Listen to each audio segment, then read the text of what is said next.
Cette mauvaise habitude-là, le Real Madrid l'a depuis le début de la saison. Comment tu peux être en train de mener 3-0 jusqu'à la 80e minute et il a fallu un changement.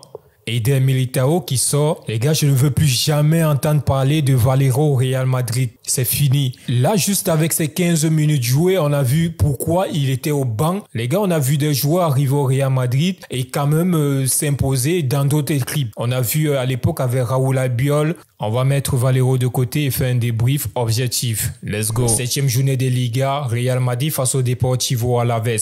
Les gars, enfin, c'est le premier match du Real Madrid que je vois où on maîtrise l'intensité du jeu et on maîtrise aussi la possession de balle. Peut-être c'est parce que cette équipe-là est moins forte. Quand je parle de force, ça manquait du respect au Deportivo Alavés. Je parle de force en termes d'effectifs. Bien évidemment, le Deportivo Alavés, on ne va pas les comparer au Real Betis ou à la Real Sociedad. C'est un cran en dessous. Là, aujourd'hui, les gars, on a vu un Real Madrid qui maîtrisait son football, qui maîtrisait le tempo. Les gars, on s'est cru une année ou 2 années précédemment avec Modric et Kroos, Casemiro. Tout était fluide. Tchouaméni, c'est le joueur que j'ai trouvé un peu moins bon aujourd'hui en termes de qualité et de rendu. Federico Valverde, les gars. Un jour, on va donner du respect et valoriser ce mec comme il se doit. Federico Valverde, il est tellement fort, les gars. Valverde aujourd'hui, à l'heure où je vous parle, les gars, c'est top 5 meilleurs milieux au monde. Mais il est tellement sous-coté. Même chez nous à Madrid, les gars, même chez nous, les supporters de Madrid, lorsqu'on parle d'un milieu de terrain, on ne met vraiment pas Valverde en avant. Parce que ça commence d'abord chez toi. Lorsque tu veux valoriser quelque chose, lorsque tu veux valoriser quelqu'un, commence d'abord à le faire à partir de chez toi. Aujourd'hui, si on veut que toute la planète puisse mettre ce Federico Valverde à la place qu'il doit, les gars, valorisons ce joueur. Et pour cela, les gars, moi, je vote d'abord pour son brassard. Valverde, monstre aujourd'hui. Tchouaméni un peu en dessous. Bellingham, la passe pour Kylian Mbappé, les gars, magnifique. Magnifique. C'est rare de trouver des matchs où Bellingham, il joue pas bien. C'est rare de trouver des matchs où Bellingham, il est en dessous ou il floppe. Depuis son arrivée l'année dernière, il a toujours été top ou alors moyen. Bellingham, dites-moi en commentaire si vous avez un match référence de Bellingham où il a été un gros flop pendant le match. Gros match de Bellingham dans l'effort fourni et aussi dans la qualité. On a vu la passe qu'il a donnée à Kylian Mbappé. Enfin, qu'est-ce qu'ils vont dire maintenant à propos de Kylian Mbappé? C'était non. Kylian Mbappé, il marque juste des tappings. Aujourd'hui, les gars, Kylian Mbappé, il a marqué un but d'avant-centre. Crochet arrière pour remettre la passe à Bellingham. Bellingham, avec son intelligence de jeu, il place le ballon dans l'intervalle. Kylian Mbappé, feinte de frappe, et il met le ballon au côté opposé. Les gars, aujourd'hui, on voit qu'il est en train de monter en puissance sur ce point-là parce que c'est véritablement pas un 9 pu, mais il a quand même cette intelligence-là parce que c'est un joueur de talent. Il a cette intelligence-là et on espère qu'il va s'adapter au fur et à mesure. Là, c'est le 7e match aujourd'hui en Liga et on voit qu'il y a une nette progression.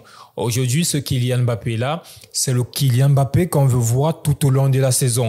Les gars, imaginez juste si Kylian Mbappé, il arrive à son plein potentiel. Tu as sur le côté gauche Vinicius Junior, le meilleur à son poste actuellement.